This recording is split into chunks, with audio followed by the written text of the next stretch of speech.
Hello, YouTube. Welcome back to another book review from me, your host, Logan Albright. And today I'm talking about the paperback horror classic, Flowers in the Attic. Now, I've been aware of this book for a long time, by V.C. Andrews, I should say. I saw the movie that was based on it, which was not a particularly good movie, but I love horror movies and I love horror novels. And I've seen this in used bookstores all over the country. Every time you go and look in the horror section of a used bookstore, you see like 5 to 10 copies of Flowers in the Attic in various editions. It was an enormous, huge bestseller sensation when it came out. It's the debut novel from the author V.C. Andrews from 1979. And it's just so popular.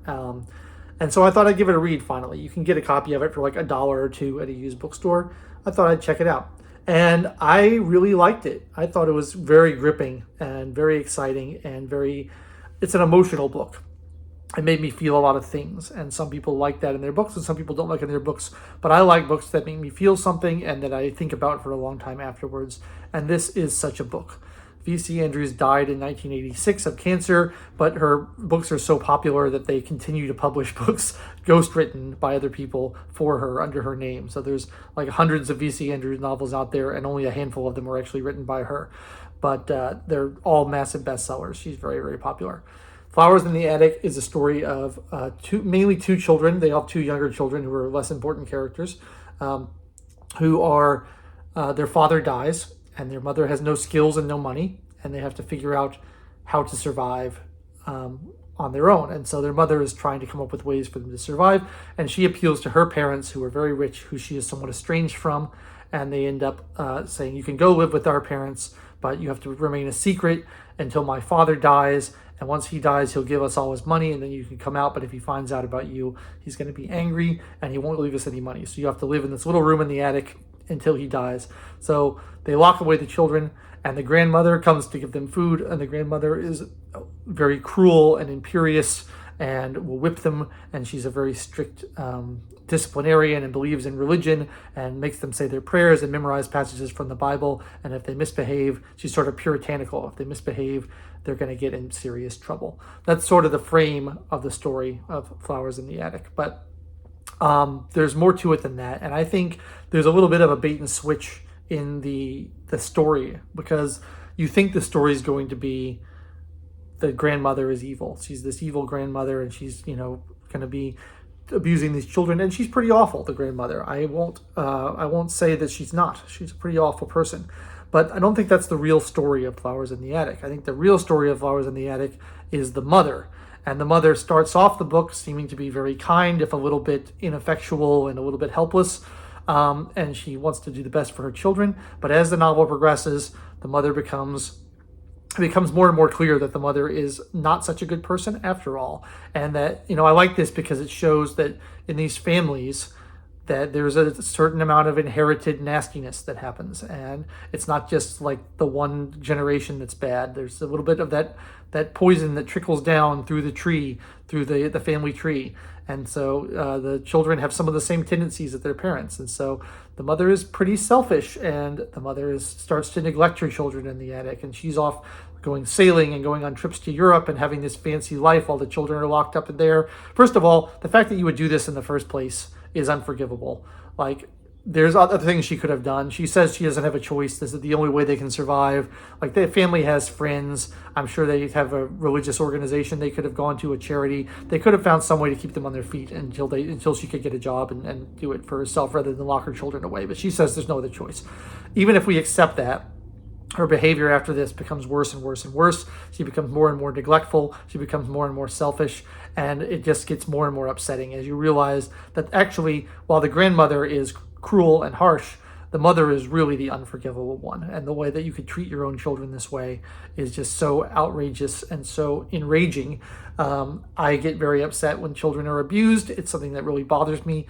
And so seeing children mistreated this way in this book, even though it's fictional, is affected me emotionally in a big way. And so I really had a problem with that. But it's part of what makes the novel engaging and interesting and makes you want to see what's going to happen, because you care about these characters and you want to see what's going to happen with them and if they're going to escape and how they're going to get their revenge and all that.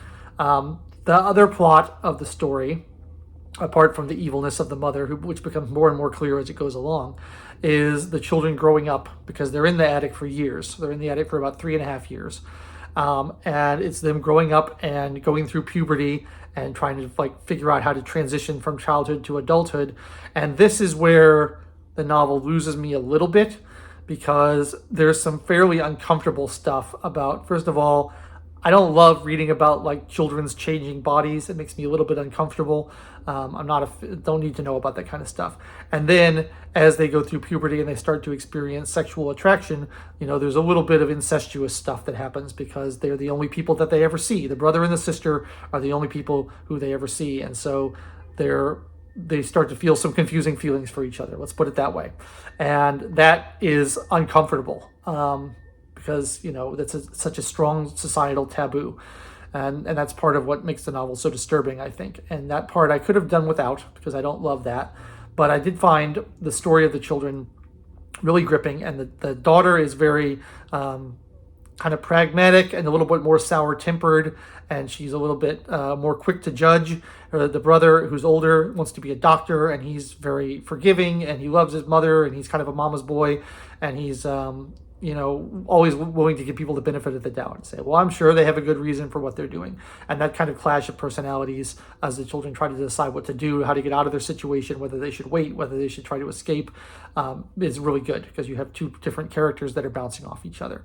But it's just an infuriating book, because it's just that so many bad things happen to these poor kids. First of all, their father dying, which is upsetting enough as it is, and then all the stuff they have to endure in the attic is so terrible. And they've got two younger siblings who are twins, another boy and a girl, who are too young to really understand what's going on, and they have to start acting as parents to them and taking care of them.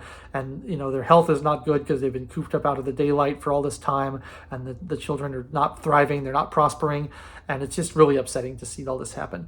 But it's understandable to me why this book would be so popular, and I think it was especially popular among female readers who could relate to the childhood aspect of it, and hopefully would not relate to the mother aspect of it. I'm hoping that's not something that people were related to, because people who relate to that need to go into therapy and figure out what's wrong with them.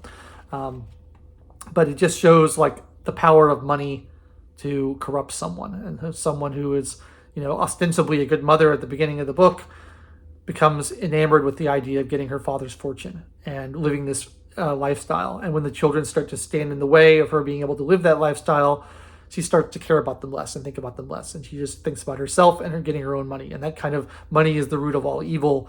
Greed, selfishness is really the theme of the novel. And the children's gradual realization that their mother doesn't have their best interest at heart, and then being completely abandoned because they don't have anyone but each other.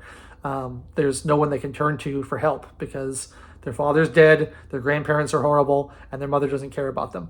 So, I mean, as kind of a coming-of-age novel and as kind of a story of child neglect and child abuse, I thought it was terrific. It's really gripping. I really couldn't put it down towards the end. It starts off a little bit slow as you just kind of get to know who the children are and get to know their family situation. But by the get to it's divided into two parts. By the time you get to the second half, it really is going fast, and you have to figure out what's going to happen. Now, I won't spoil the ending. I was a little bit disappointed in the ending. The ending didn't end exactly the way I wanted to, but it's a satisfying ending, I think. Even though it didn't exactly do what I wanted it to do, that's because I'm sort of a petty and vindictive person, and so the children are perhaps a little bit better than I am and more forgiving than I am, at least in that regard. So, but you really want these evil parents and grandparents to get what's coming to them, and that motivates a lot of the book. So I really liked it. I think I can see why it's a horror classic. I can see why people have bought so many copies of it over the years, why there's so many editions of it. This is a first in a series. There's a prequel and I think maybe a couple sequels to this. And then she's written a lot of other books as well that are also, highly regarded, but none so highly regarded as this. This is the one that has the movie adaptation.